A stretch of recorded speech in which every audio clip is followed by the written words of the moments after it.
I don't know, he seemed to tell us when his birthday will be. If I could have had the power today, we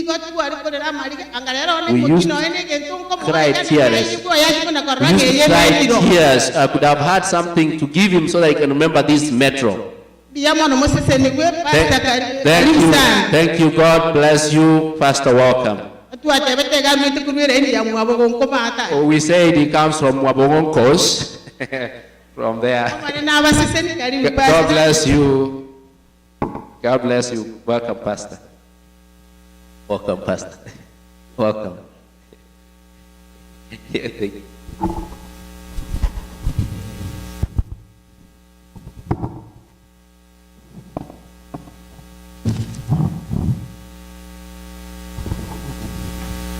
Praise the Lord.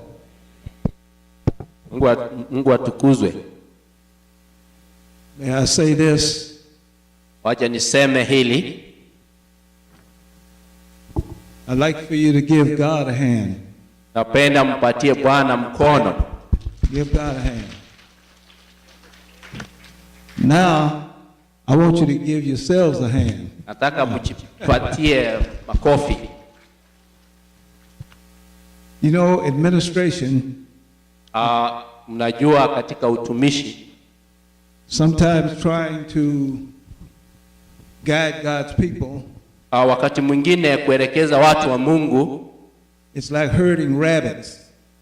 Ni kama trying to control rabbits. Unataka kukusanya ama kuweka pamoja ile merindo. If you know how rabbits are all over mawimbi, unajua vile inakuwa. You can't catch them. Okay, uwezi ukashika ni panya. But God, rabbits, sungura ndio. I just got you. Okay, I didn't know that word. Okay. But you know, I believe in my heart. Ninaamini katika moyo wangu that when you're doing the right thing for the right reason, wakati unafanya kitu ambacho ni cha ukweli kwa sababu ya ukweli ama sababu. See, you all were not only praying to make this happen, sio kwamba unaomba hili liweze kutendeka, but I was praying lakini kwa naomba would help me to help you ili Mungu anisaidie ili niwasaidie yatendeke. And all I can say is that God answered all of our prayers. Ni kile nitasema kwamba Mungu alijibu maombi yetu yote. And sometimes in Christian ranks, katika wakati mwingine katika maisha ya Ukristo, all people don't have the same charitable heart for everybody. Sio kila mtu ako na mambo ya ule moyo wa upendo kwa kila mmoja ama kupeana. So many people feel like I've got mine. Wengine wanafikiria kwamba niko na changu. Now you get yours the best way you can. Na wewe pata chako katika hali ile ya kipekee utapata. But I thank God, lakini namshukuru Mungu that he was able to use me as an instrument, kwamba alinitumia kama chombo to help you all kuwasaidia nyote get this worship center, ili mpate mahali hapa pa kuabudu. Because I can see the growth, kwa sababu naona mmekuwa kanisa ya beire nene, and I can see the blessing that you have brought na aroli amaseni umwaletire to this church, kwa ili kanisa the Seventh-day Adventist Church, kanisa la Kiadventista, and to the growing Kenyan community, na katika kukua kwa wa Kenya in Texas, katika sehemu ya Texas. So I want you to give yourselves a hand. Nataka mchipatie makofi. And my one word to you is this. Neno langu ni hili. Stay faithful. Kwamba mdumu kuwa waaminifu. We haven't seen yet what God is going to do. Kwamba hatujaona kwamba kile ambacho Mungu atatutendea. Just stay faithful. Kazi yetu ni kuwa waaminifu. Thank you very much. Totiga letoba abegenu biamono.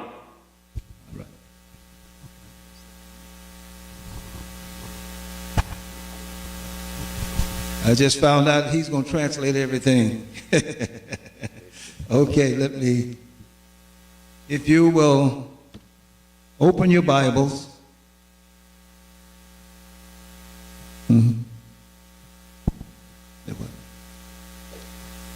Yeah, I understand.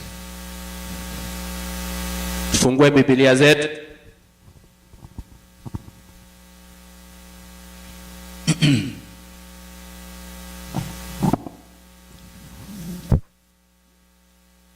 Second Timothy Timotheo wa pili chapter 3 mlango wa 3. Second Timothy chapter 3 Timotheo wa pili mlango wa 3. The Bible says this. Biblia inasema hivi,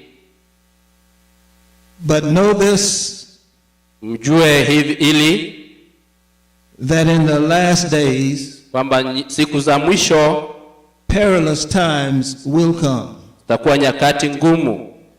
For men will be lovers of themselves, Watu watajipenda nafsi, lovers of money, watu ambao wanapenda fedha, boasters, watu ambao wanajinua, proud, walio na kiburi, blasphemers, watu wanaotukana neno la Bwana, disobedient to parents, wasiotii wazazi, unthankful, hawana shukurani, unholy, watu ambao sio watakatifu, unloving, watu ambao wana upendo, unforgiving, watu ambao hawasamehi, slanderers, watu ambao wana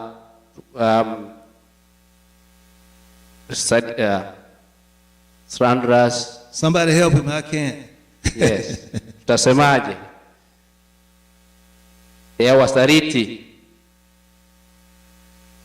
unholy, watu ambao sio watakatifu, unloving, watu ambao wana upendo, unforgiving, watu hawana msamaha, without self-control, watu ambao hawajikani nafsi ama wataikwerita, brutal, watu wakari, despisers of good, wale ambao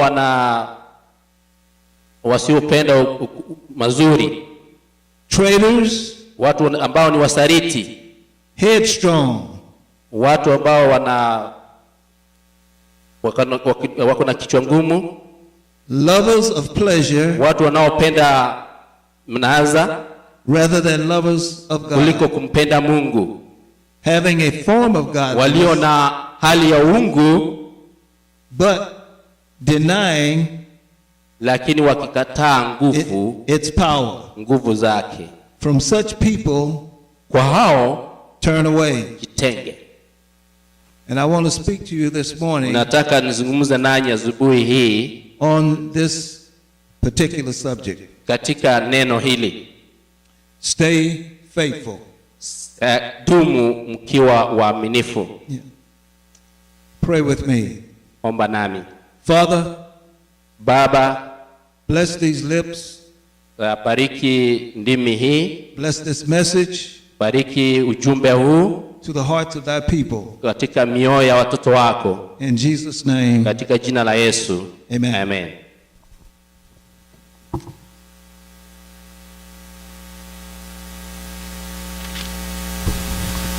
I've got to sort my papers out here.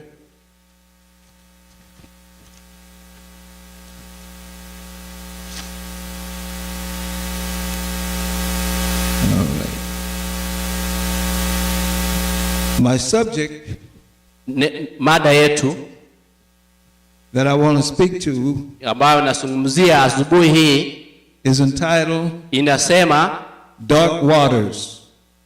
Maji ama emelindo, dark waters, siseki gusi maji mamwamu usomo sun emelindo.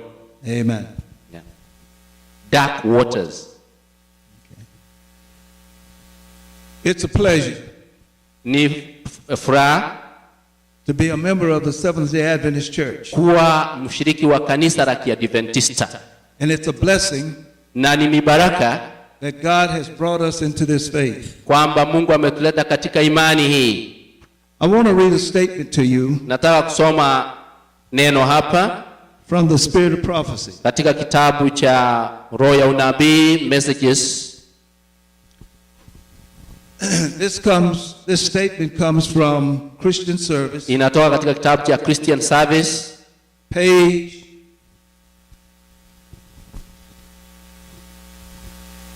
147. Ukurasa wa 147. The bottom of 147. Uko chini nasema, and it's from the book Christian Service. Kitabu Christian Service. Seventh-day Adventists, nasema Waadventista wa Sabato, have been chosen by God, wameteuliwa na Mungu, as a peculiar people. Kwamba ni watu wa kipekee. Says, by the great cleaver of truth, ili katika hali ya ukweli, he has cut them out from the quarry of the world. Yule ambaye mwenye ukweli amewateua kutoka katika ulimwengu. He has made them his representatives. Amewafanya wawe wasimamizi wake. And called them. Na amewaita to be ambassadors for him. Wawe mabarozi wake. In the last work of salvation. Katika kazi ya mwisho ya ukombozi. The greatest wealth of truth. Ukweli mkubwa ukweli mkubwa ever entrusted to mortals, ambao umepeanwa kwa binadamu, the most solemn and fearful warnings, kazi ama ujumbe ambao umepewa wa mwito wa kipekee, ever sent by God, ambao umetumwa na Mungu to man, kwa binadamu, have been committed to them, onyo ambalo limetumwa kwa binadamu, umepewa kwa binadamu, to be given to the world, umepewa kwa Waadventista ili wauweke kwa ulimwengu, in the accomplishment of this work, ili kazi iweze kutekelezwa. And our publishing houses, na uchapishaji wetu ama nyumba ambazo zinachapisha ukweli, are the most effective agency. Ndio vifaa ambavyo vya maana sana. I don't know if you understand the gravity. Sijui kama unasikia uzito ama unaelewa uzito huo. Of that statement. Uzito wa maneno hayo. That God has given the Seventh-day Adventist Church. Nganyasaye oire kanisa hiki Adventista. The greatest wealth of a truth. Greatest wealth ever entrusted to any man on the face of this earth. That you and I are beneficiaries of being a member of the Seventh-day Adventist Church, with a truth that we're supposed to share with the world. It is a great privilege, but it's also a great responsibility. You and I, God has given us a message to help spread the gospel. It's a Reformation gospel. Ni injili ya kuleta mapinduzi.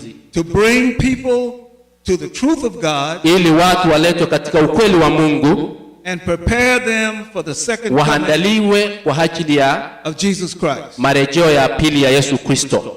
Now we have probably some 400 denominations. Huenda tukuwe na madhehebu 400 in this church, in this country. Katika nchi ya Marekani. But God has chosen, lakini Mungu amechagua, to place you and me, aliyakuweke wewe na mimi, in a position, katika nafasi, to warn them of what's coming up on ili tuwaonye hao juu ya yale ambayo yanatukia ulimwenguni. That's an awesome task. Kwamba hilo ni majaribu ama kazi ambayo tumepewa ya kipekee. But it's a great privilege. Lakini nafasi ya muafaka, And we should not squander that privilege. na tusiharibu wakati huo.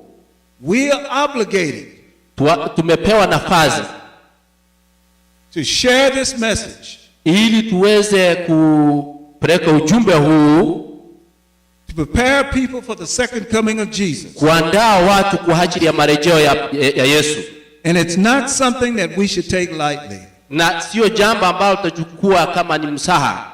God is expecting us Mungu anatuhitaji to continue the reformation ili tuweze kuleta marekebisho, and bring people to an understanding tulete watu ili waweze kuelewa of truth. waelewe ukweli jinsi ulivyo. This truth Ukweli huu will change your life. utabadilisha maisha yako, It'll change your neighbor's life. utabadilisha maisha ya jirani wako, It'll change your family member's life. utabadilisha maisha ya mmoja wa familia yako, Because God's word kwa sababu neno la Mungu is powerful, liko na nguvu, it's true, ni ukweli, and he said it will never return void. na anasema alitanirudia bure, God's word will always accomplish kwamba neno la Mungu lazima likamilishe, what he wants it to accomplish. kwa sababu anahitaji likamilishe kazi hiyo.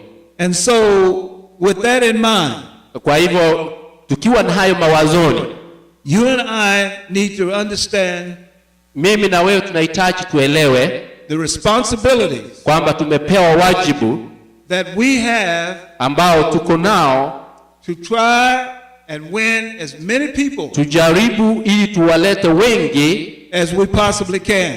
vile tutaweza. But understand this, Lakini elewa hili, it's not going to be easy, haitakuwa rahisi, because we are living in some of the most sinful times. kwamba tunaishi katika nyakati ambazo siko na nyakati hatari za uovu mwingi, And some evil times. na ni wakati wa uovu mwingi. And we are looking at governments Tunaangalia serikali that don't care anything about you. ambazo hazichali juu yako, They'll do anything they can to put you down. kwamba sitafanya chochote ili sikuweke chini.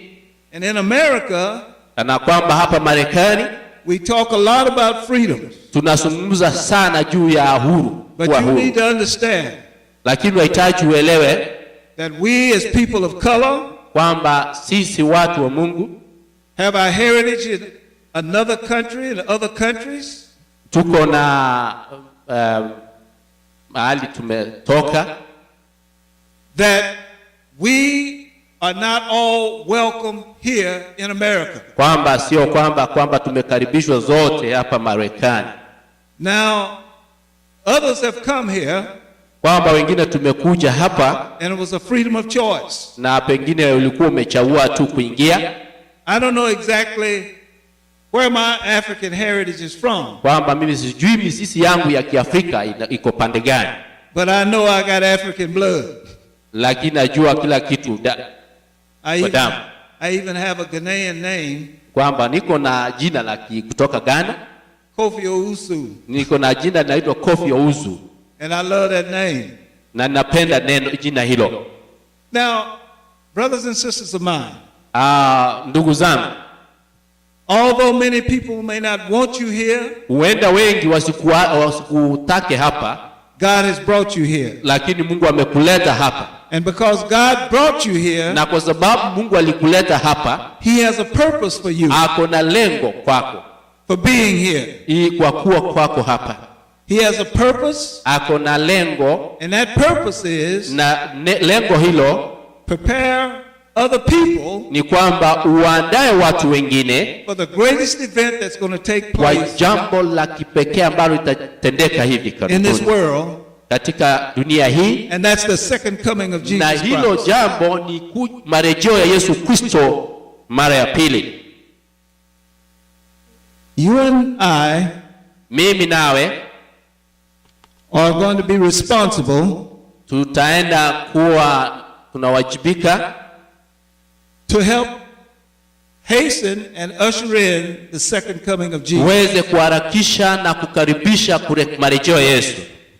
You see, unaona everything kila kitu is about Jesus. Kila kitu ni juu ya Yesu Kristo. For us in this church, sisi katika kanisa hili, it is about us, ni kwamba ni juu yetu, not only preparing ourselves, sio kwamba sisi kujiandaa peke yetu, yani sio sisi peke yetu kujiandaa tu for the second coming, kwa marejeo ya Yesu, but to help prepare our communities, lakini pia kuandaa jamii, our families, familia zetu, our working cohorts, wafanyakazi wetu mahali tunapotenda kazi, to be ready ili wajiandae to meet Jesus in peace. Kukutana na Yesu katika amani. See, Jesus has an everlasting love for his people. Kwamba Yesu ako na upendo wa milele kwa watu wake. Now, I don't know if you understand what an everlasting love is. Sijui kama mnaelewa upendo wa milele. But here, let me explain it to you. Wacha nieleze in earthly terms. Katika maneno ya kiulimwengu. You heard my wife and you seen my wife. Mlisikiza bibi yangu akizungumza na mmemuona. I grew up in broken families. Mimi nililelewa katika familia ambayo kulikuwa na taraka ama kuachana. Marriage in my families with my uncles, my dad and others, they might have had children by one woman. Kwamba they may have had children by others. Yeah. My uncles, my father and others had broken marriages. Yeah, kwa hivyo anaeleza kwamba ango zake wote walikuwa na familia ambazo zimevunjika, kulikuwa na taraka, walikuwa wameachana. Yeye Samuel Green did not want to make a mistake like they had been making. Sikuwa nataka nifanye makosa vile walikuwa wametenda. So I met my wife. Kwa hivyo nikamkuta bibi yangu in college right down here at Southwestern. Kwamba nikampata hapa katika chuo cha Southwestern. God had changed my life. Mungu alikuwa amebadilisha maisha yangu. He had saved me from the wretch that I was. Alikuwa ameniokoa kutoka katika hali nilikuwa. And I knew celibacy was not my gift. Na I wanted to be married. Alikuwa nataka aoe. But marriage is a serious thing. Lakini kwamba ndoa ni kitu sio cha mchezo hivyo. To commit yourself to one person. Kujiachilia wewe mwenyewe kwa mtu mmoja. To bring in children into this world. Ili ulete watoto katika ulimwengu huu. And the one thing you have to be faithful. Na kitu ambacho unahitajika kuwa nacho ni kwamba uwe mwaminifu. To make your love relationship work. Kufanya uhusiano wako wa upendo wa mapenzi uweze kufanya kazi. Is you have to turn your back on everything else that's been in your life. Upeane ama uachane na chochote ambacho kimekuwa katika maisha yako. So I did a thing that I would expect and wish that everybody would do. Nikafanya jambo ambalo natarajia kila mmoja atafanya ama afanye. Every person, kila mtu should make a commitment kwamba afanye ajitolee to go to God ili amuite Mungu and ask God to give you the right mate for your life. Ili umuulize Mungu akupatie mpenzi aliye wako katika maisha. So I wanted to make it a little bit difficult for the Lord. Kwa hivyo nilikuwa nataka kuifanya iwe ngumu kwa Mungu. But you know the Bible says, is there anything too hard for God? Lakini Biblia inasema hakuna kilicho kigumu kwa Mungu. So in my prayer, kwa hivyo katika maombi yangu, in my prayer I said, Lord, the woman that you want me to marry, I'm going to have to hear these words. Exactly as I'm praying to you. Vile navyokuomba niyasikie hivyo hivyo kutoka kwako. No matter what. Hata liziwe, put it in quotation. Liwalo lote. No matter what. Niweke katika hiyo quotation kwamba liwalo lote. God is going to be first in my life. Kwamba Mungu atakuwa wa kwanza maishani mwangu.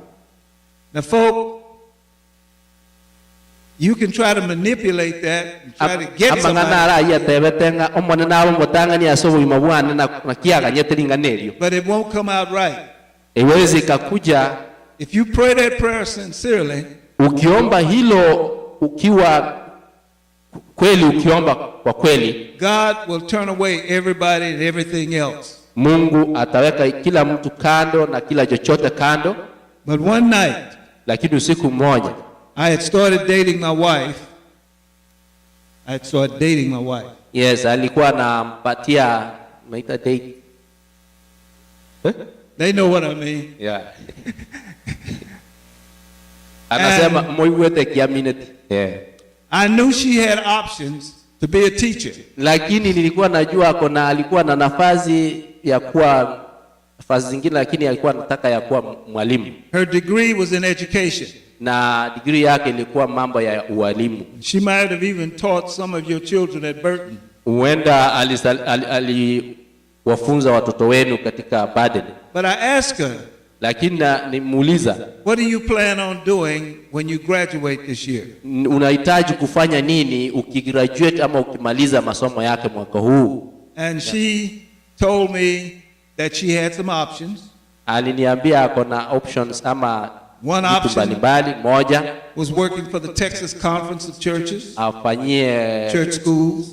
Kanisa la Kiadventista hapa Texas. One option shule za Kiadventista was to work for Southwest Region church schools. Afanyie sehemu ya Southwest Region shule hizo. And another option na ingine was to work for a US embassy overseas and teach those people's children. Afanyie embassy ya USA sehemu katika nchi za ngambo na afunze. And that was extremely attractive to her because the government, ilikuwa kitu cha kufutia kwa sababu serikali, the government loans that she had, some would be written off. Kwa sababu serikali ilikuwa inajua, and the loans would be forgiven. Na kwamba alikuwa na hiyo loan. But then she closed that part of the conversation with these words. Lakini akamaliza mazungumzo hayo na neno hili.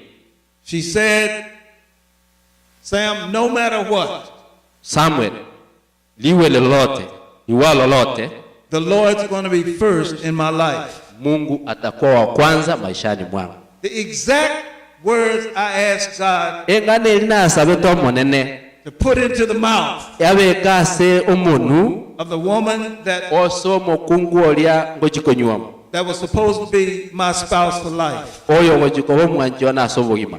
And later this year in March, we will have been married for 43 years. Itakuwa mwaka wa 43 katika ndoa. Matter of fact, I tell her and I tell her this. Huwa namwambia hili. If you ever leave me, kama utaniacha, pack your bag, pack my bags because I'm going with you.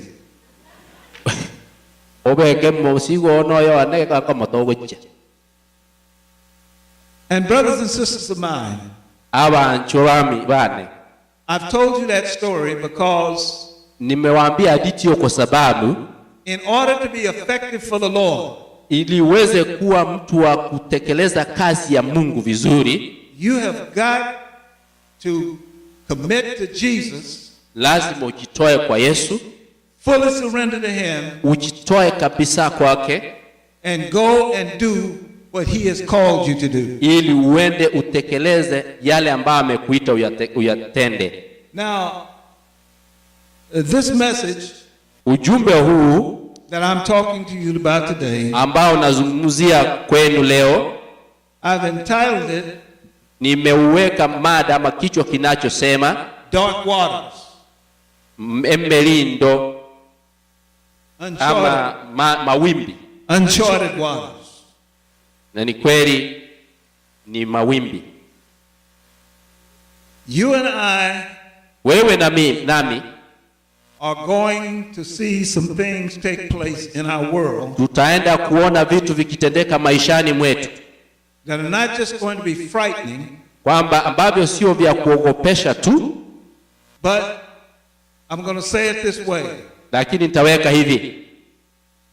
We are going to go through some hard times. Tutapitia nyakati ngumu. Some tough times. Nyakati ngumu. And we can see some of this taking place. Na tunaona mengine yakitendeka in the minds of the people. Katika mawazo ya watu. And some of the leaders of this country. Na katika mawazo ya viongozi katika nchi hii. You watched the news this past week. Muliangalia mambo ya habari wiki ambayo imepita. You heard what the president said. Mulisikia kile rais alisema wa nchi ya Marekani. African countries. Juu ya nchi za Kiafrika. And about Haitian people. Na juu ya watu kutoka Asia. There's no love among these politicians other than what you can do for them. Kwamba hakuna upendo kwa viongozi hawa, lakini kwa kila tu ni kile tunawatendea.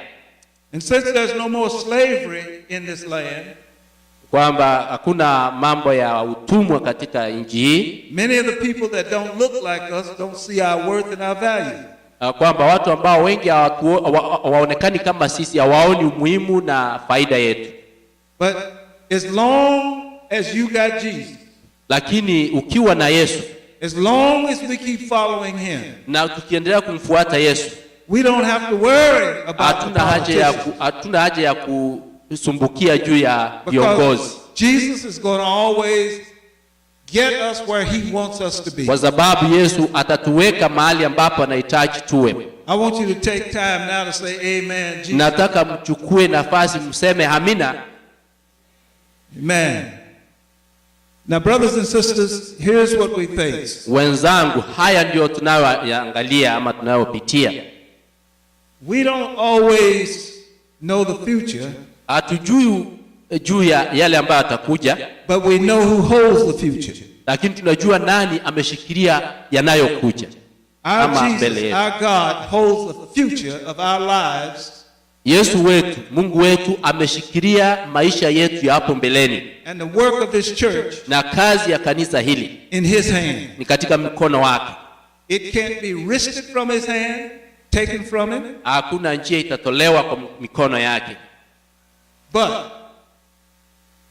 if we are going to be blessed, lakini kama tutaenda kubarikiwa under the protection of Jesus, katika mbawa za Yesu ama ulinzi wa Yesu, we're going to have to be faithful to him. Tunahitaji tuwe waaminifu kwake.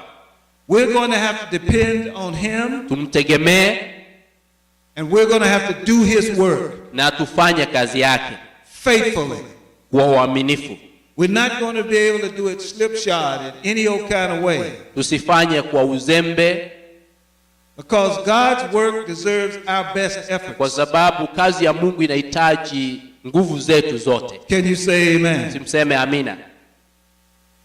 If we keep our hand, lakini tukiweka mikono yetu in the hand of God, tukiweka mikono yetu mikononi mwa Mungu, we don't have a thing to worry about. Hatuna haja ya kuogopa. Because our future is going to be a good one. Kwa sababu maisha yetu ya mbeleni yatakuwa mazuri. But if we start fighting among ourselves, lakini tukianza kupigana katikati yetu, giving lip service to the work, tukipeana mambo ya mdomo tu kwa kazi ya Mungu kwamba tutafanya, and not sincerely working, na tusifanye kazi kwa ukweli to save our fellow man, ili tuokoe ndugu zetu, and let the gospel, na tuache ujumbe change these lives, upadilishe maisha hayo, then we will be disappointed.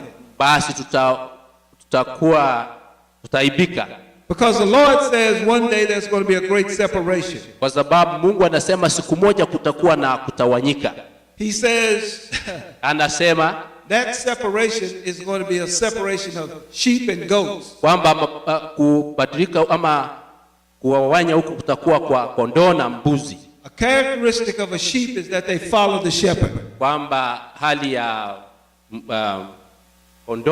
kondoo inamfuata shepherd, tunaita mchungaji. I can't help you. Yeah, you can't help me, but you. Okay. Translate. Sheep follow, Kwamba kondoo wanamfuata, but goats lakini mbuzi do something altogether different. wanafanya kitu tofauti. Goats will follow goats, Mbuzi wanafuata mbuzi wenzao. but a goat is always butting. They see something and they're butted, hit it with the head. Na mbuzi wakipata chochote wanagonga na kichwa chao. Now, a goat is not somebody that just ordinarily follows a shepherd. Kwamba mbuzi haiwezi kumfuata mchungaji. They'll put their heads down and they'll go here and eat. Itaenda pale inakula kile umeweka chini. And they won't always follow the way the other goats are going. Na zinafuata mbuzi wenzao vile wanaenda.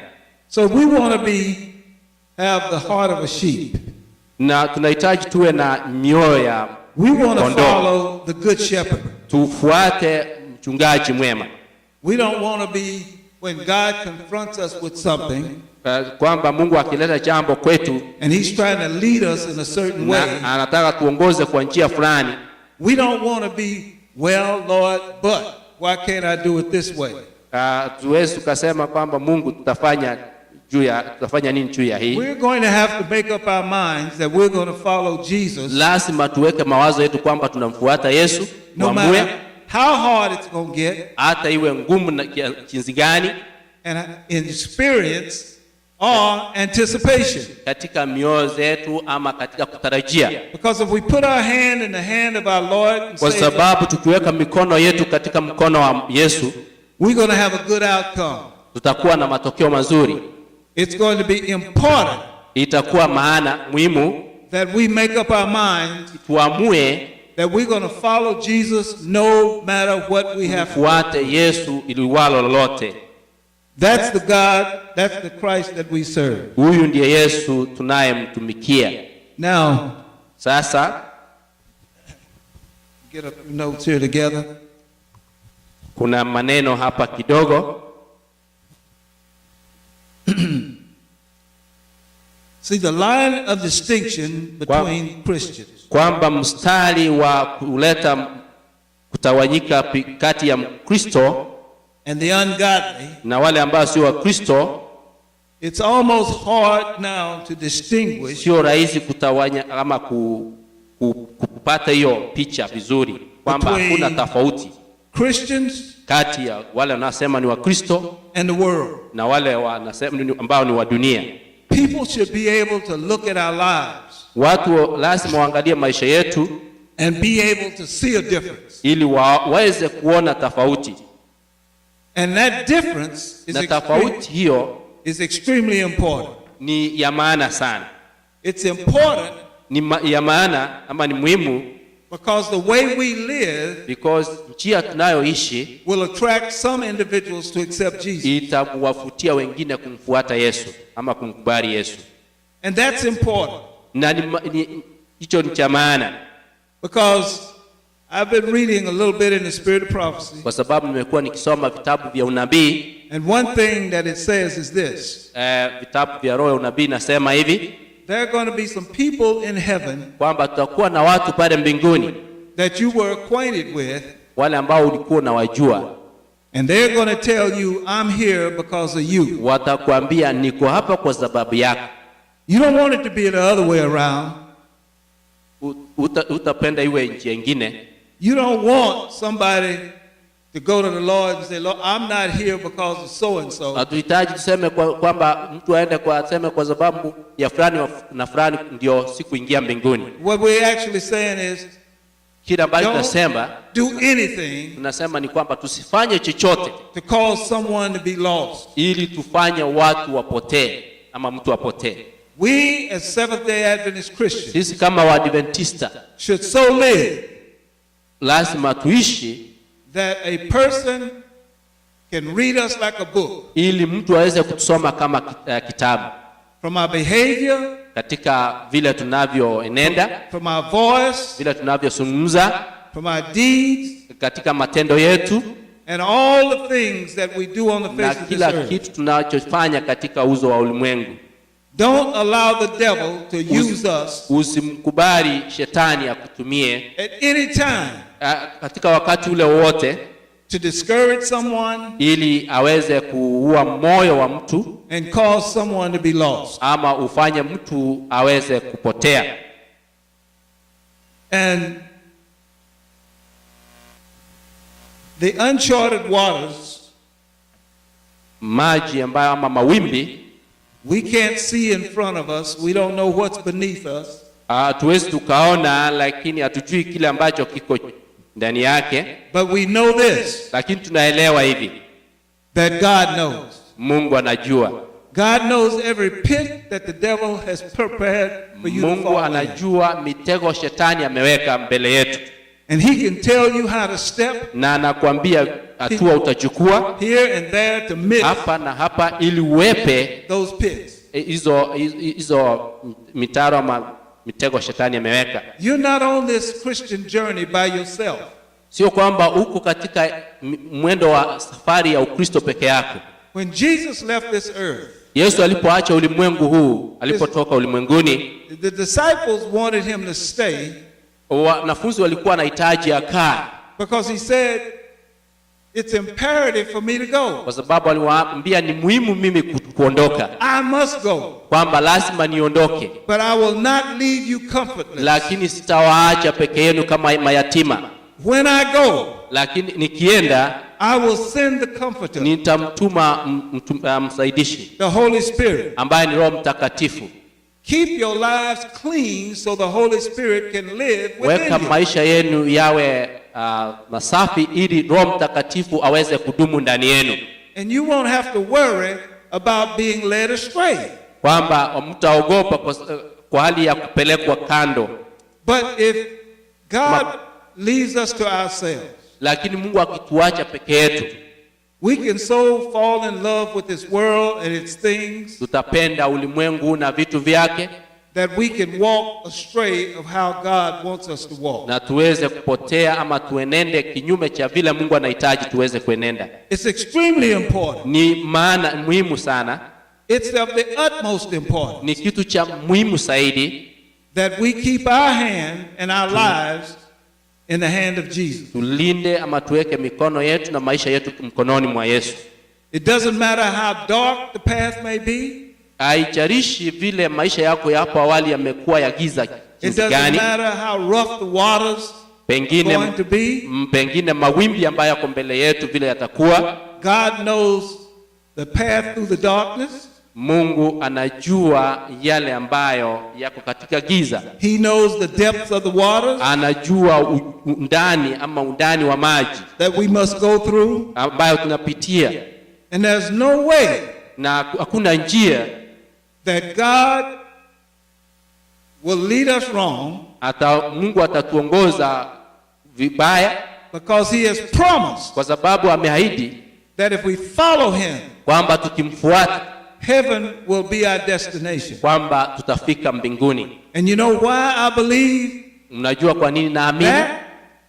I believe that Mama etenga ninge neteki because God can't lie kaya kwa Nyasaye ta kungainireria and God can't die. naende He can't die. God can't ametoka die. na kale. All right. Thank you. Somebody. Asante. The Lord is good, Omonenumia and his greatness to behold. Those are not just idle words. hayo sio maneno ya bure hivyo. It's important Ni muhimu that we understand these things, ili tuelewe mambo haya, because I'm going to say this to you. kwa sababu nasema haya kwenu There are going to be some hard days ahead. kwamba kuna nyakati za hatari mbeleni. There are going to be some difficult days ahead. Kutakuwa nyakati ngumu mbele yetu. There are going to be some discouraging days ahead. Kutakuwa na vitu vya kufanya mioyo yetu ive ama But the one thing I want you to remember, kitu kimoja ambacho nataka ukumbuke, you cannot ever allow yourself to be discouraged. usikubali uweze kufunjika moyo. And the reason for it is this. Sababu ndio hii. Discouragement kufunjika moyo is the anesthetic. The anesthetic. Ndio jambo ambalo it's what they put you to sleep with before you get operated. Ni jambo ambalo shetani anakuwekea kama uzingizi ama ile dawa fanya watu walale. Discouragement is the devil's anesthetic. Ni fimbo ya shetani ya kufanya watu wasinzie before he rips your heart out. Ili aweze kutoa moyo wako. You never want him. Akunyakue, usimkubali. You never want to give the devil a place. Usimpatie shetani nafasi maishani mwako. So anytime someone is around you and they're speaking words of discouragement, kila wakati mtu akiwa karibu kwako anataka kuleta maneno ambayo yanafunja moyo, tell him I have to leave your presence. And it's like, why do you have to leave my presence? I can't be around people that are going to be discouraging me. Ni kwamba uwezi ukakubali kuwa na karibu na watu ambao wanakufunja moyo. Don't hang with those kind of people. Usikaribie ama ukaekae na hao ambao wanakufunja moyo. Don't give them a place in your life. Usiwapatie nafasi maishani mwako. Speak to them and tell them I'm positive about my relationship with Jesus. Waambie kwamba niko na uhusiano ulio mwema na and he would not want me to be listening to your discouraging words. Na Mungu atakupenda niendelee kusikiza maneno ambayo yanafunja moyo kutoka kwako. The dark days ahead. Siku za giza mbeleni mwetu. You can't make it on human strength alone. Uwezi ukashinda kwa nguvu za kibinadamu. You're going to need divine help. Unahitaji nguvu za mbinguni. I'm going to need divine help. Unahitaji nguvu za mbinguni. Our leaders are going to be divine help. Viongozi wetu wanahitaji nguvu za mbinguni. Because things are happening so fast. Kwa sababu vitu vinatendeka kwa haraka. And they're happening faster than we can even synthesize it. Na vitu vinatendeka kwa haraka hata vile tunavyoweza kuvichukua. Let alone understand it. Hata tuelewe vile vinavyotendeka. So it's important. Kwa hivyo ni maana as Christian Seventh-day Adventists, kama Waadventista wa Sabato, to know, tujue who we are, sisi ni kina nani, who our Savior is, Mwokozi wako ni nani, and walk in the path that he leads us in. Na tutembee katika njia ambazo anatuongoza. Don't veer to the left. Don't veer to the right. And no matter how difficult, how rocky the path, how dark it is, and how discouraging it can become, keep your hand in the hand that still the waters. Keep your hand in the hand of the man that the grave couldn't hold in. All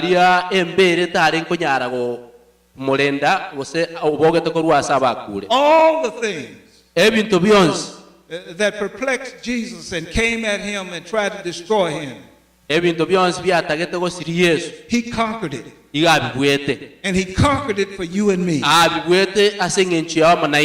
He fought those battles, so we don't have to fight those battles. All we got to do is accept his victory. Accept what he has done for us. Never deny him. Never turn your back on him. Never doubt him. Stay in his word. Trust his word. And he will always send the Holy Spirit to comfort you, to get you out of traps, and help you to stay in the straight and narrow. And help all of us to one day be in heaven. And we can share our testimony as to how the Lord brought us over. Because he wants to save most of us more than we want to. So give yourself to him. Bono karubo imabua asari. Stay with him. Kabamo na Yesu. Don't turn your back on him. Don't doubt him. Usiwe na taswishi. And we will always come out victorious. Na sote tutakuwa washindi. Someone in this congregation today moja katika mkutano huu may desire a closer walk with Jesus. Pengine anahitaji awe na mwenendo wa karibu na Yesu. Because kwa Yesu. If you're anything like me, kama uko na jambo lote kama mimi. Okay. I guess that's what I said. Okay. I just had to have that little funny with it. But folk, I'm serious. I'm serious. Kwamba sijui kwa Kiswahili tuweke namna gani. Eka mtu serious. Mtu kwamba ako serious. He got it. Kwa hakika. Okay. I'm going to remember that one. Atakumbuka hiyo hakika. Hakika, okay. All right. But folk, it's a pleasure for me to be with you. Ni furaha kuwa nanyi. And I may not be able to know all of your names. Huenda nisiwatambue kwa majina nyote. But God has given me an ability to remember faces. Mungu amenipatia uwezo wa kukumbuka nyuso. And I'm going to be very disappointed. Na huenda nikao kuvunjika moyo if when I get to heaven, wakati nitafika mbinguni, and I'm walking around, na natembea hivi hapa na pale, and I don't see your face, na nisione nyuso zenu, because I plan on being there. Kiara ero a planet ko baigoro. And I don't plan my wife on going without me. Na ende taganetio muruyo ya data nere. I pray ni maombi yake that if you have not made your peace with Jesus, kwamba kama hujatengeneza amani na Yesu, that you don't leave this building today, kwamba usitoke katika kanisa hili leo without doing so. Kabla ya kufanya matengenezo ama mapatano. We don't have hatuna time wakati to put this relationship off. Wa kuairisha uhusiano huu. He is the only one that's going to save us. Ni yeye peke yake atatuokoa for what's coming up on the earth. Kwa yale ambayo yanatukia ulimwenguni. He is the only one. Ni yeye peke yake that he wants to save us. Ambaye anahitaji kutuokoa, anataka kutuokoa. Of what's coming up on this earth. Kwa yale yote ambayo yanatukia ulimwengu. But he's got the whole Godhead. He's got his Father and the Holy Spirit. Kwamba hako na Baba, Mungu Baba, Mungu Roho Mtakatifu. And they're committed to save us. Kwamba Mungu Baba, Mungu Mwana, Mungu Roho Mtakatifu wametolea kutuokoa. The angels, malaika, that did not side with the devil, wale ambao hawakuungana mkono na shetani, when there was war in heaven, wakati kulikuwa na vita mbinguni, they want to help save us. Wanataka kutuokoa ili watusaidie tupate wokovu. All of heaven, mbingu yote, is interested in our salvation. Iko na hali inatazamia wokovu wetu. And heaven will do all it possibly can to make sure inashughulikia wokovu wetu, na itafanya yote that each one of us, ihakikishe kwamba kila mmoja wetu, each one of us, kila mmoja wetu, each one of us, kila mmoja wetu will be able to make heaven our home. Afanye mbingu iwe nyumbani. So right now, kwa sasa, we need to make some commitments. Tunahitaji tufanye mapatano. First commitment that I'm going to ask you to make is this. Patano la kwanza ndilo hili.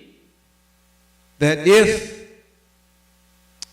you have committed yourself to the Lord Jesus Christ, kwamba kama umejitolea kwa Bwana wetu Yesu Kristo, and you've gone down into the watery grave in baptism, na umebatizwa katika maji mengi, but you know you need more strength, na kwamba unajua unahitaji nguvu zaidi to continue your walk with Jesus, ili uendelee katika safari na Yesu, To not get off of the chosen path. Ili usitoke katika njia ambayo imewekwa.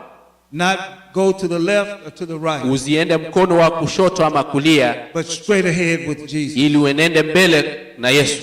If you want to continue that walk. Na kama unahitaji uenende katika safari hiyo. And you want heaven to give you the strength to keep walking. Na akupatie nguvu ya kuendelea kutembea naye. I'm going to ask you to stand and I'm going to pray for you. Ninakuomba usimame ili nikuombee.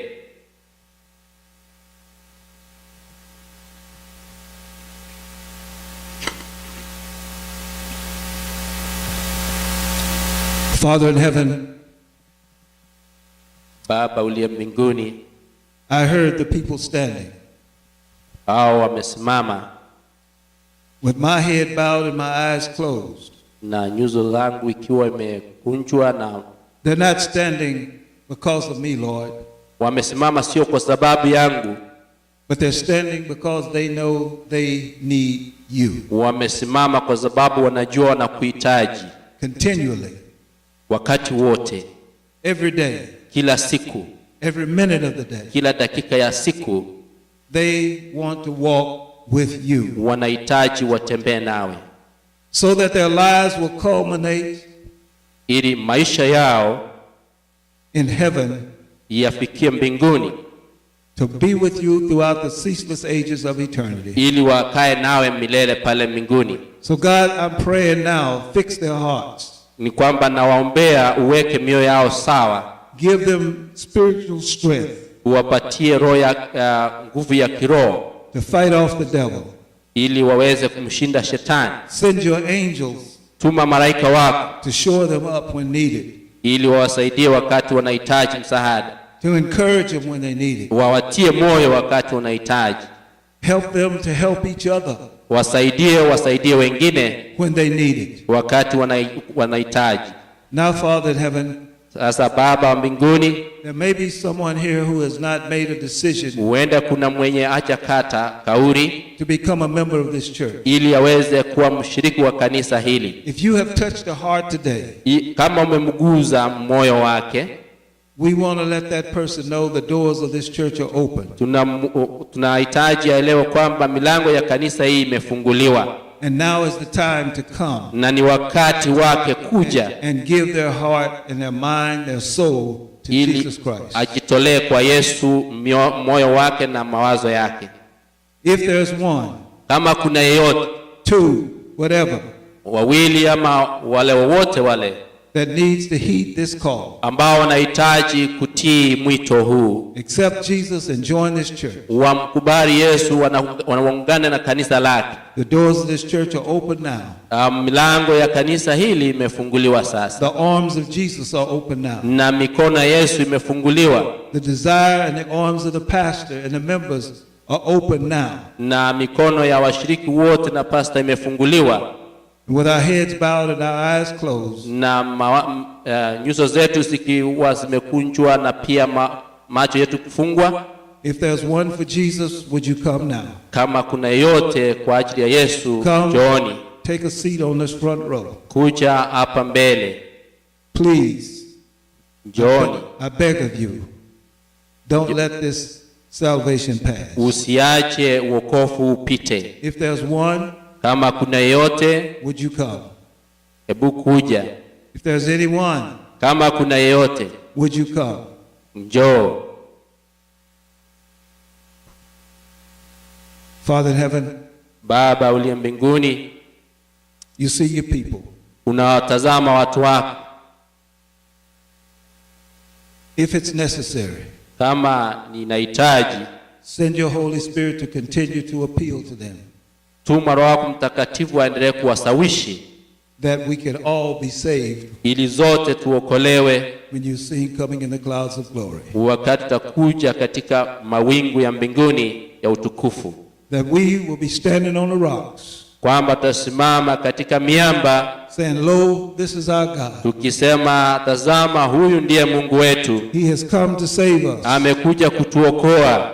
And not running and praying for the rocks to fall on us. Na tusikimbie tukihitaji miamba ituangukie. This is our prayer. Hili ndio ombi letu. In the name of Jesus. Katika jina la Yesu. Our Savior. Ambaye ni Mwokozi wetu. And our